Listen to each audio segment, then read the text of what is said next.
think we'll try to get started. We have a quorum. I would like to call to order the February 5th, 2025 Technical Advisory Committee meeting. Staff, can you please call the roll so we can establish a quorum? At this time, I am only asking those TAC members attending in person to respond by saying here when I call your name. Alternates, please also state your name if you're attending on behalf of a TAC representative. As a reminder, please press your microphone button twice to turn on and off. Jim Bell, Here. Naresh Machavarapu, Andrew Mack, Jason Kaufman, Here. Denise Malone, Jamie Brown, Terrence Bailey, Here. John Paul O'Connor, Alex Hansen, Here. Kenny Wilson is absent, Andrew Gamboa Villamil, Here. Brian Davis, Kevin Fisher for Brian Davis. Josh Nagel, Ira Danglebin for Yash Nagel. Aaron Hoffman, Present. Joyce Kai, Here. Lorraine Cargill is absent, Thomas Hernandez,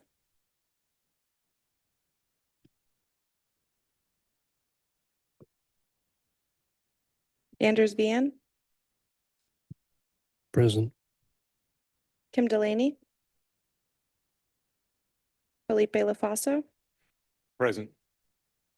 Christopher Marsh, Here.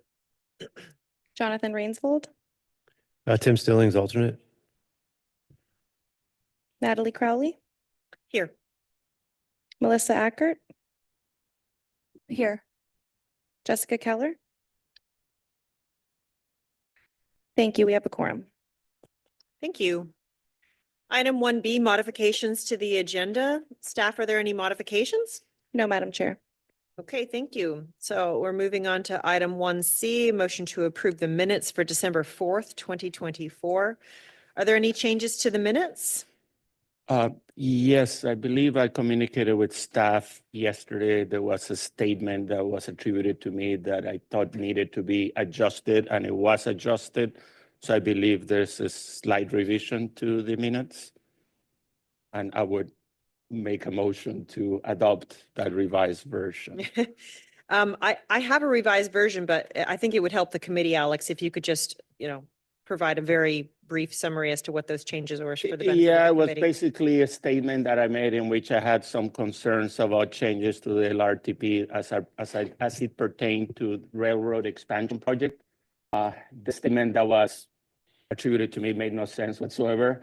So I just want to clarify that my concern was that I still thought that we needed to emphasize the expansion to Northern Palm Beach County. I was indicated in response by staff that that was still going to be a priority, but again, that was not properly reflected in the original minutes. So that the revision outlines again more accurately what my question was or my concern was and staff's response to that. So you're comfortable with the revision? I am. Okay, thank you. Are there any other comments on the minutes? If not, may I please have a motion to adopt the minutes that we just discussed? Second.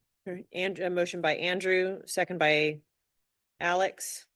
All in favor, say aye. Aye. All opposed, say nay.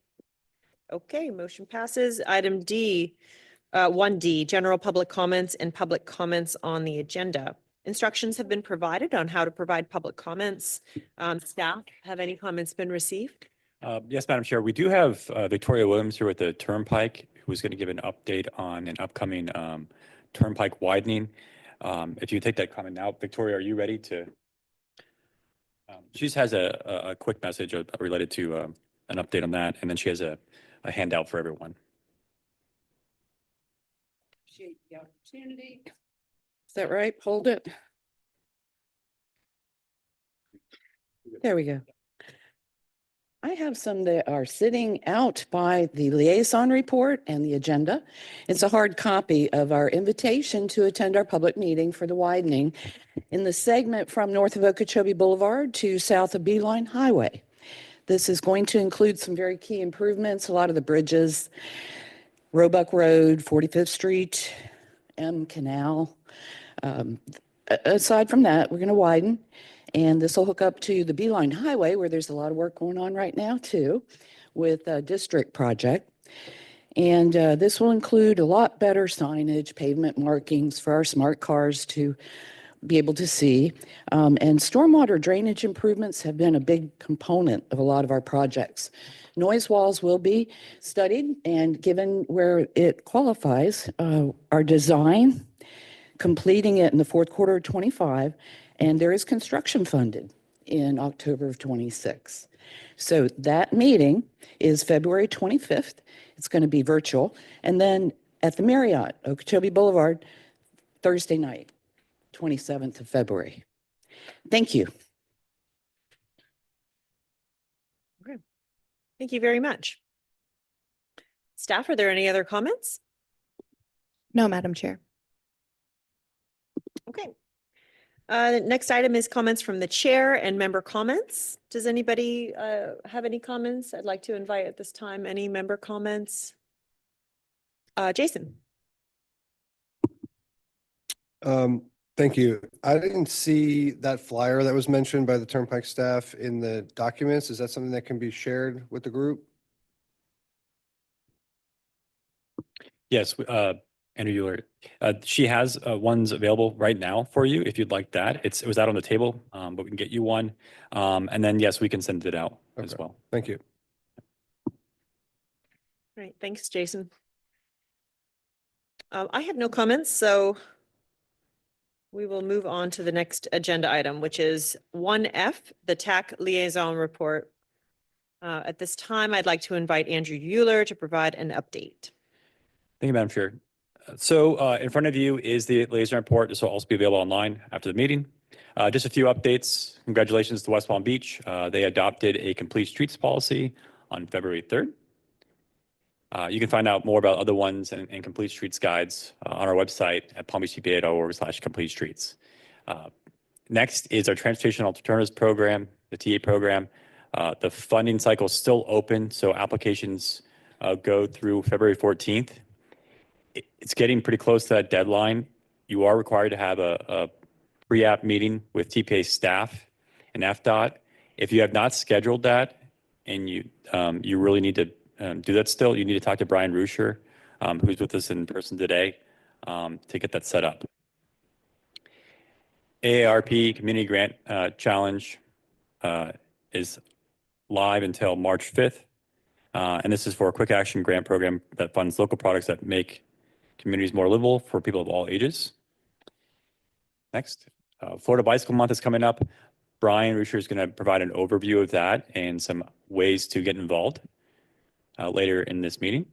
But there's going to be more information on our website at palmbeachtpa.org/walkbike. And then we're also going to host our own Bike Month TPA ride. So save the date for March 21st. So more information to come on that. And then lastly, we're wrapping up our regional transportation plan with our partners in Broward, Miami-Dade. More information is at ceftech.org, and that should be adopted sometime in the middle of this year. Thank you.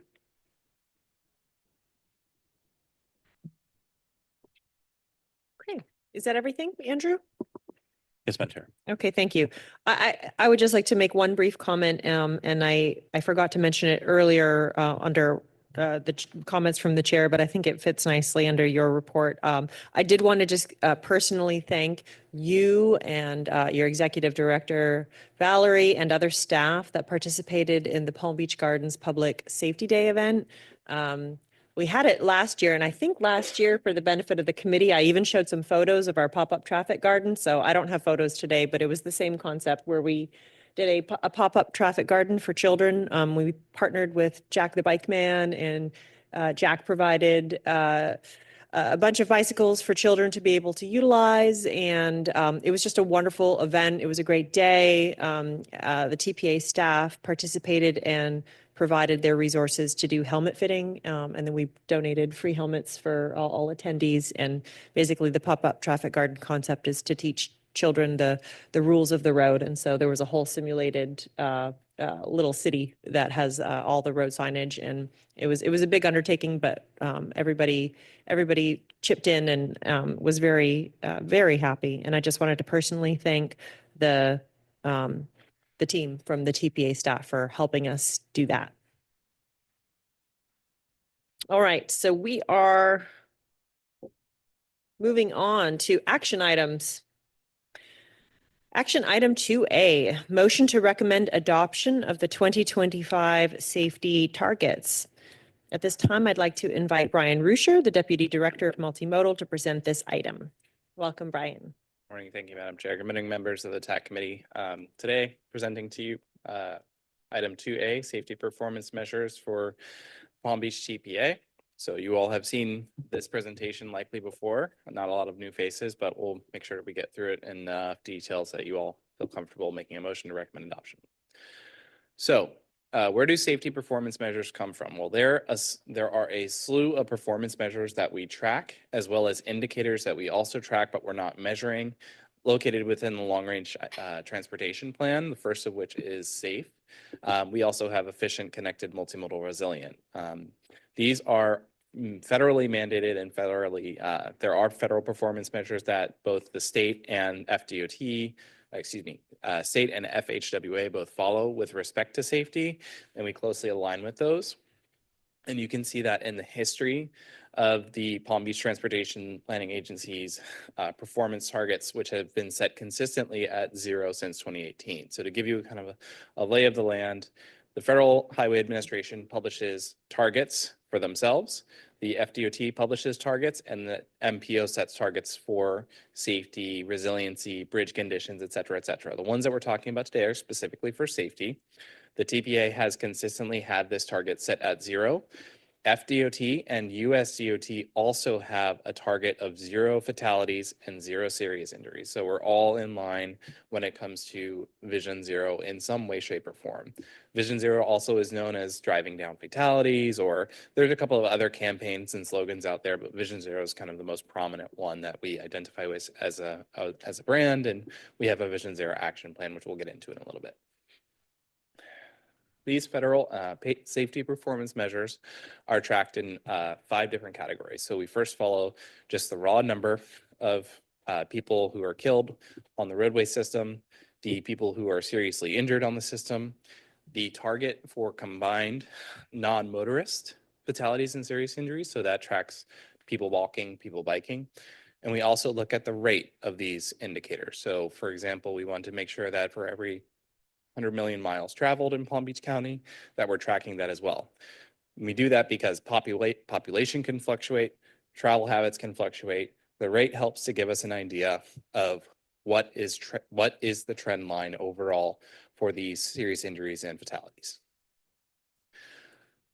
We also look at safety performance in 5-year horizons. So we can look at the year-to-year improvements or declines in these safety metrics. That is one way to evaluate the data. We find that it is better to look at 5-year averages. So what's presented on the screen now is our performance measures that we track with 2 5-year average years provided. So going from left to right, you have the 2014 to 2018 average, in which 169 people were killed on the roadway system. Between 2019 and 2023, the average was 200 people per year killed on the roadway system. So that trend is up from the previous 5 years to the next 5-year cycle. Our goal for 2025 is 0, being consistent with Florida Department of Transportation, FHWA, and others. You can also look at the rate for fatalities per 100 million miles traveled. That trend has gone up slightly from 1.22 from the previous 5-year average to the most recent 5-year average from 1.4. Now, conversely to that, serious injuries have declined in both the number and the rate, and I cannot speculate to that. There is some discussion at the statewide pedestrian and bicycle safety coalition about why these numbers are kind of inversely related. We are seeing that fatalities are increasing while serious injuries are decreasing. I'm happy to have kind of individual discussions with you all about maybe some of the trends that you might see in your cities with respect to this, but again, it's very specific to the crash. our roadway system is built in a particular way, so we don't know why exactly that is, but we're tracking the conversations about it. A lot of professionals speculate that it could be just simply because our roads are built so large and built for higher speeds that injuries are declining while fatalities are increasing. So we're more or less just replacing the fatalities, replacing the serious injuries with fatalities. But we'll happily dive into the data more if you would like to after this presentation in a one-on-one meeting. For pedestrian and bicyclist fatalities, the overall trend is that it has increased over the two previous 5-year periods. And for fatalities, for serious injuries, that declines. And of course, these are pedestrian and bicyclist fatalities involving a motor vehicle. These are not your, I was riding a bicycle and I fell off the sidewalk. That is not tracked in this data. So looking ahead and what we're doing about the safety performance standards. So we very closely align with the Florida Strategic Highway Safety Plan. What this plan does is it derives emphasis areas for statewide statistics on crashes. This plan will be updated in 2026, so there's a current plan update underway, but the current emphasis areas that apply to the Palm Beach County emphasis areas are those that have a red box around them. So for roadways, we have both lane departures and intersections as an emphasis area. For road users, we have pedestrians and bicyclists, and no surprise, aging road users. User behavior, our two emphasis areas out of those four are impaired driving and distracted driving. So those are the key things that we have to work on if we're going to try to take the largest bite out of the Vision Zero apple. If we want to really increase our safety metrics, these are the emphasis areas that we need to work on. There are other emphasis areas that are termed evolving emphasis areas. So you'll see things like drowsy and sick driving, micro mobility, and connected and autonomous vehicles. These are the things that the state tracks through the State Strategic Highway Safety Plan, but they haven't quite reached the volume of crashes that they've risen to an emphasis area need quite yet. So that's something that we are tracking and looking at with the state. With respect to what the TPA's efforts have been ongoing, as we most recently heard, congratulations to the city of West Palm Beach for their most recent Complete Streets policy adoption. We appreciate them taking that forward and utilizing the TPA's Complete Streets template and modifying it to their needs. We have Vision Zero, 14 municipalities that have committed to Vision Zero, along with $11.3 million over the past 2 years of grant cycle committed from the Safe Streets and Roads for All program.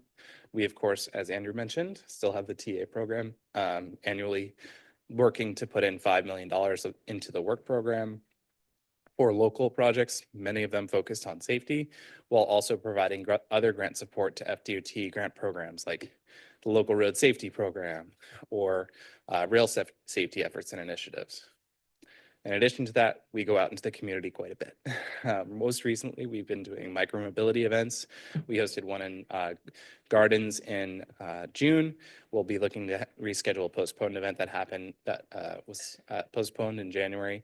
We hosted one in Boca in December. We also were recently at the traffic garden activity in the city of Palm Beach Gardens. So we participate annually in about 40 events per year, which is a lot when you're considering that we have only a handful of staff that can go out and do and teach these kind of activities. As I'd mentioned before, we're going to talk a little bit about our Vision Zero action plan. We have a active update underway right now. We're looking at some of the data, trying to refresh that, some of the themes and the methodologies that we're approaching, how we can go about working as an NPO. We're looking forward to seeing how the program evolves and trying to track and make sure that we're in the same trend as where all of the programs are working. When we created this original Vision Zero action plan, Safe Streets and Roads for All was not a program. So we're now working to make sure that we get that incorporated into the plan. And we wanted to recognize all of the organizations that have worked to get a Safe Streets and Roads for All grant locally in Palm Beach County. So 14 have been allocated across the entire county, with Palm Beach County and Boca Raton receiving a few each.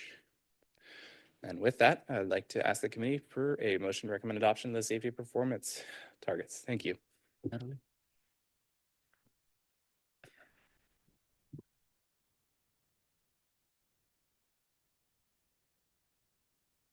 Thank you, Brian.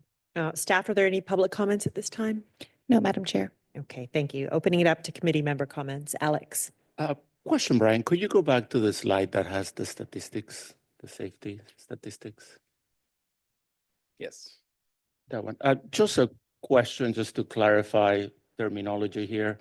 So for fatalities, you have 169 and then 200 for the 2 cycles that you have in there. Per year, That- yes. Per year.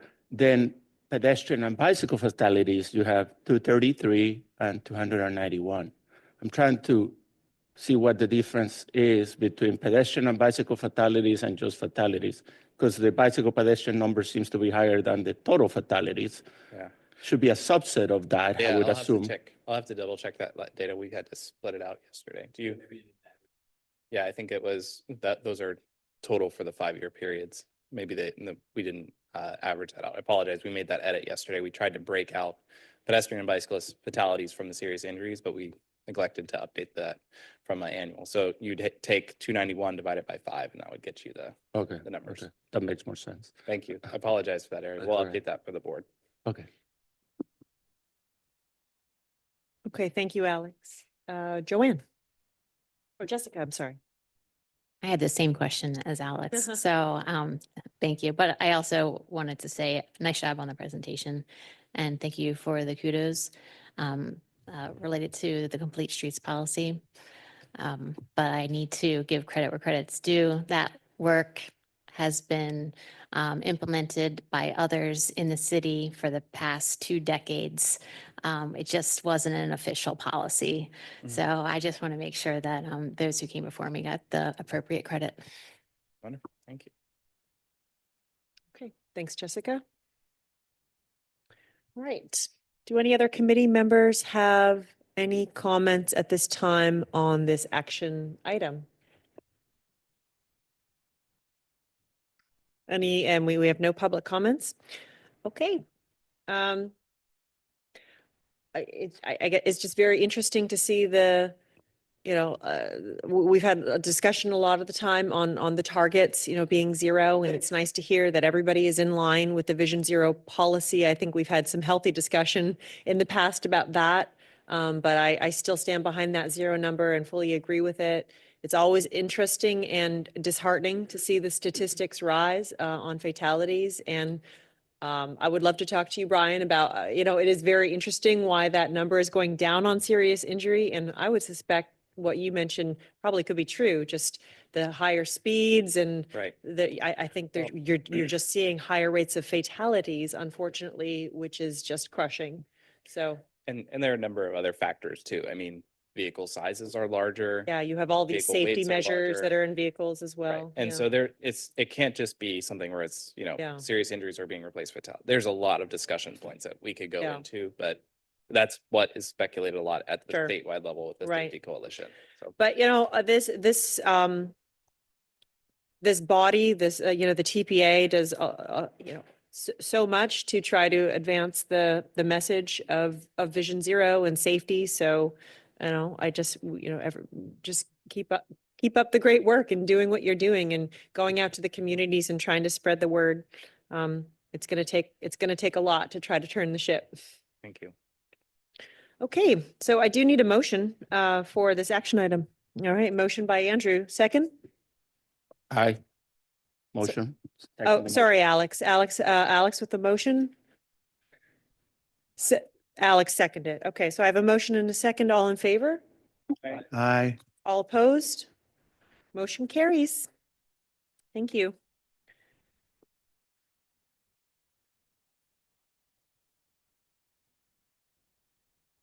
Okay, item 2B, motion to recommend adoption of Amendment 2 to the TPA's fiscal year 2025 through 2029 Transportation Improvement Program. At this time, I'd like to invite Andrew Euler back up to the podium to present this item. Thank you, Madam Chair. So this is amendment number 2 to our fiscal year 25-29 Transportation Improvement Program. So this is our 5-year program of federal and state funds towards transportation in our county. And with this amendment, we are adding additional products to the TIP into fiscal year 2025, so our current fiscal year. So that's why this amendment is needed. So this is going through public review on our website, going to our committees for adoption by our governing board this month. As a reminder, it only impacts the projects in the amendment. So the ones that are impacted for this and what you're voting on are just those listed in this amendment. There's two sets that we're going to talk about for these amendments. The first are some railroad safety projects. So this adds 6 rail safety projects to fiscal year 2025. Many of these are specific rail roads throughout the county, a few in the Glades area. And then there's one larger project along the CSX that's on the eastern side of the county. That's why you see so many on the map here. But those are showing generally where those are located. These 6 projects are using federal rail highway crossing and hazard elimination funds. So the code there is RHH. So the way these were prioritized is the state works with the railroad owners to identify safety needs at crossings, and then these funds are utilized for those. So these are ones that the state's known about, and they've been waiting to get some funds towards these. They're going to occur this year with design for some of them and the construction. And so that's why it's amendment today, is adding these projects. The other 2 projects that are listed in the amendment are actually TPA priority projects. And so there is funding available in the current fiscal year, 2025, total of $6 million that we have to prioritize. And the 2 projects on our list that when we look at the order with FDOT and see which ones could take funds in the current fiscal year, these are the 2 projects that we have. The first is Lake Worth Road Transit Signal Priority in the amount of $1 million in fiscal year 2025. So Palm Tran is actually in procurement right now for transit signal priority for US 1. So it's been rolled out on that. That was another TPA priority. It's also going to be rolled out soon on Okeechobee Boulevard. That's another programmed amount in our TIP. And so this is a 3rd location along Lake Worth Road, going from State Road 7 to US 1. So it's $1 million towards that transit priority. The next product is Tri-Rail. This is Tri-Rail Rolling Stock, South Florida Regional Transit Authority. And so this is adding $5 million in rolling stock to fiscal year 2025. So there's been significant effort on Tri-Rail's part to get discretionary funds at the federal government, which they received a lot of those, but also Palm Beach, Broward, and Miami-Dade. We've all put a lot of funding towards Tri-Rail rolling stock as well. There's available funds in 2025, and so we're moving up one of those priorities to 2025, which also helps with alleviation with funding in the back end of the work program in our TIP for other products that come in. So in total, it's $6 million in 2025 for the list of priorities for TPA. That concludes sort of the overall summary of those. If you have any questions, I can take those. Thank you, Andrew. Staff, are there any comments from the public? No, Madam Chair. All right, thank you. Committee members, any comments? Yes, Jim.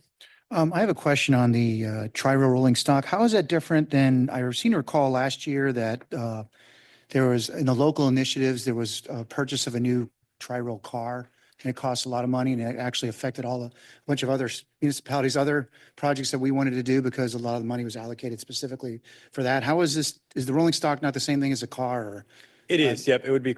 so that now they just were able to get money from the federal government versus local initiatives? Local initiatives, even says the term local there, that is the same funding pot. It's our surface transportation funds that we have to prioritize. It's called local initiatives because they originate from locals. So that's why it came up with that terminology. So that is federal funds. It's the same pot of money.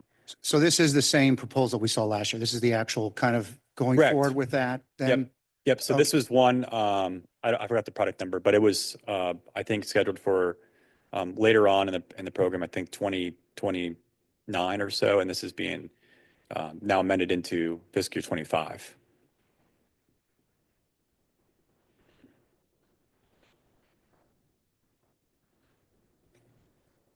All right, thanks, Jim. Any other committee comments? All right, seeing none, I have a quick question. So when I'm looking at the backup material of the Tri-Rail rolling stock and the movement of the 5 million into fiscal year 2025, that's just accelerating from the 2029 funding. It looks like that line item is called FTA, 5 million. Sure. What Yes. does that stand for? Yep, Federal Transit Administration. So in the backup, and this is a good point, you'll see a letter there. And I've already told AFDOT about it, and hopefully in the future we can get it fixed for us. But it's confusing in the backup because it'll say the $5 million coming from federal funds of SU and CARU, that's carbon reduction, and our surface transportation funds. Yeah. So it's 2.5 each. And then you'll see another line that says 5 million of FTA. So really what that is the flex. So the way this works is these are Federal Highway Administration funds that are going to be flexed to Federal Transit Administration. So in the FDOT system, they show that as a flex, and that's why it's called FTA. But really, and I think the total says they're $10 million. It's $5 million. Okay, Federal yes. funds, the federal highway funds are being flexed to the FTA. So it's really a flex. So it's 5 million total. And what does CRU and SU Yes. mean again? CARU is carbon reduction funds. Carbon reduction funds are urbanized areas. So this previous transportation spending bill we had, the IIJA, bipartisan infrastructure law, added a new formula fund to MPOs, carbon reduction. The requirements for that, the eligibility is very similar to our surface transportation funds. So that's what the SU is. So it's 2.5 million in CARU, carbon reduction, and then 2.5 in our urbanized formula funds. Okay, thank you. Thank you for that clarification. Okay, this is an action item. So may I please have a motion to recommend adoption of this item? Motion to recommend adoption. Motion by Kevin. Do I have a second? Second. Second by Jim. All in favor? All opposed? Motion carries unanimously. Again, we're on to informational items. At this time, I'd like to invite Brian Ruscher back to the mic. Hello again, Brian Ruscher, Deputy Director of Multimodal. This one is more fun, I swear. So for those of you who haven't heard, although all of you should have heard, because as members of the Technical Advisory Committee, you are all the beneficiary of an email yesterday from our multimodal planner, which provided you with a template for Florida Bike Month, and it gives you everything you need. All you need to do is insert your municipality, mayor, and your clerk information into the proclamation to pass a proclamation for Florida Bike Month in March. So we look forward to seeing lots of proclamations adopted this year. So Florida Bike Month, big picture overview. This is a celebration that we try to host every year. We want to make sure that people are aware of all of the great bike facilities that we have in Palm Beach County. We host events, we go out and do safety promotion, we work with our partners on these things.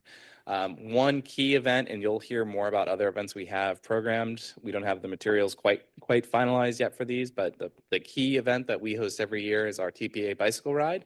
It's going to be hosted the day after our governing board on March 21st at 8:30 a.m. here in Palm Beach at the Palm Beach TPA.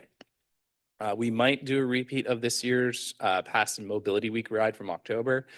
There's some wonderful views of downtown West Palm Beach here on this trail, so I'd strongly recommend coming out, checking it out. Bring your bike; it's a really good activity. We'll also have some safety webinars, participation with other communities. I know that we're going to be at Boca Woods Country Club, talking to about 150 middle schoolers on March 13th. So we have a lot of things that are going to be coming up. Look for more events that we're going to announce next month. This presentation is really just to remind you all to make sure that you're participating, you're planning events, and passing proclamations. Last year, we had 27 proclamations, 25 local governments passed proclamation, and 2 local organizations, the Boca Raton Bicycle Club and Safe Kids Palm Beach County, both passed a proclamation, so we appreciate their support. Our goal for this year from local governments primarily is 30. So keep on making sure that you're pushing the proclamation through if you haven't gotten that ready yet.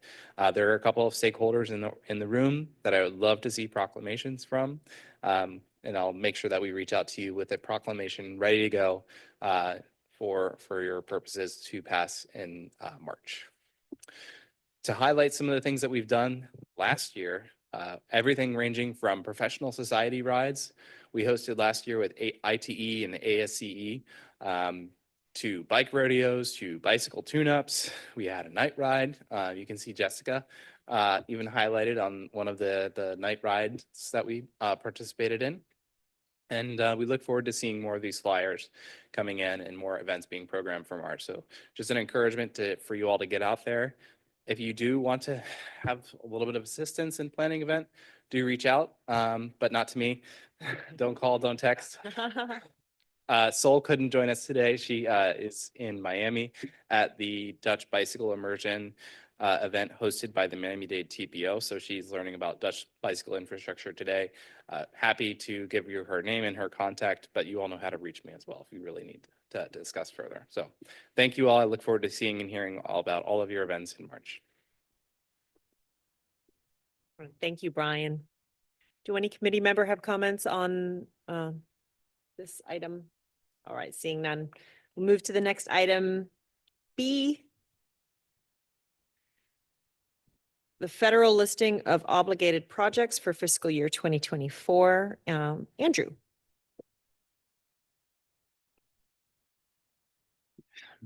So this is the fiscal year 2024 annual listing of obligated projects.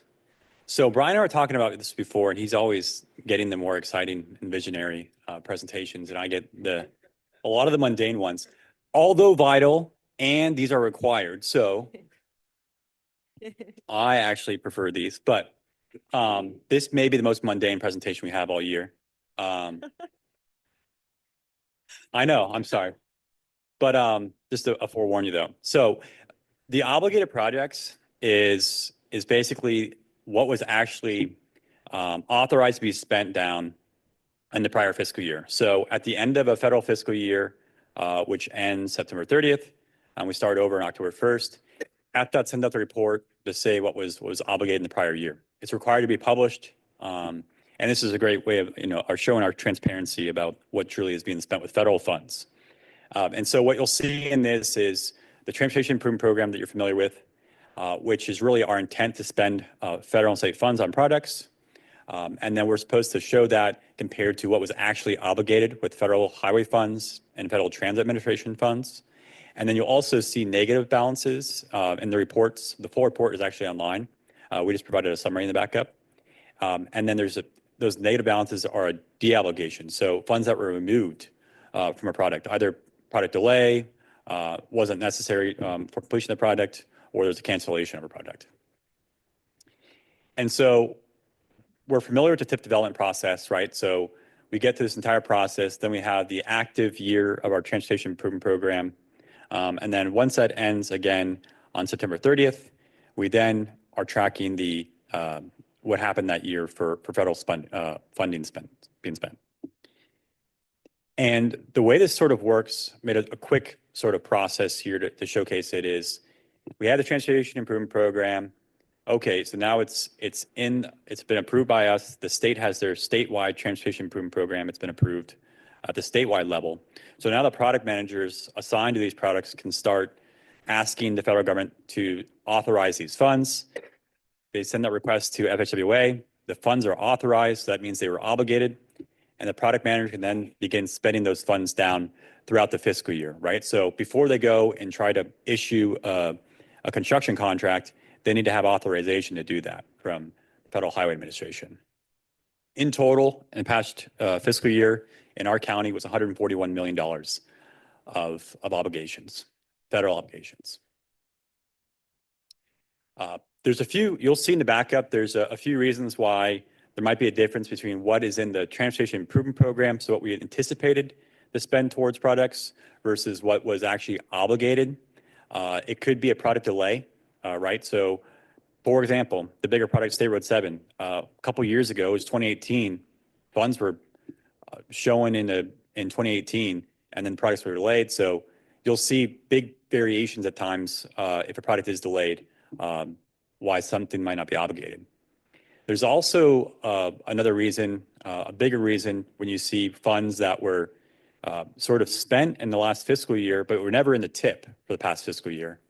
And the reason for that is because there's this program called Advanced Construction that the state has.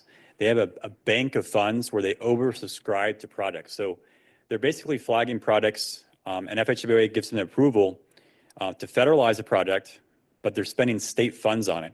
And so the way it would show up in the Transportation Improvement Program is called an AC whatever other funding code. So it's advanced construction funds, and that just means that the project is federalized, but they're using state funding.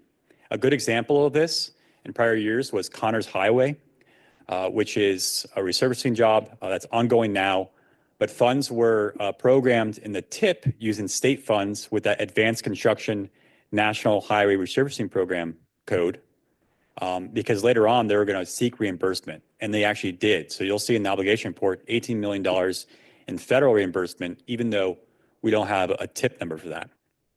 And that's the reason why you would say that, see that. And the reason they do that is because with this bank of funds, they oversubscribe and they spend state funds on it. And so when there's any available funding at the federal level, and they're asking states, do you have products to reimburse? The state does have products to reimburse. So they're always rotating this bank and pulling from it and then adding back to it with reimbursements. So that's all I have for you. If you have any questions and you want to dive more into those details, be happy to do that.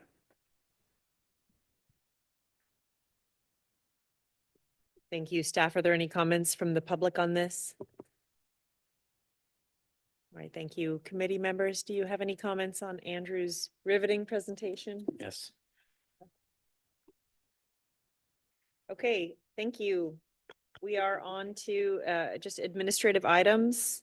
Items 4A through 4C are informational only, so there's no planned staff presentation on any of them unless a committee member wishes to have one. Was that a hand, Jamie?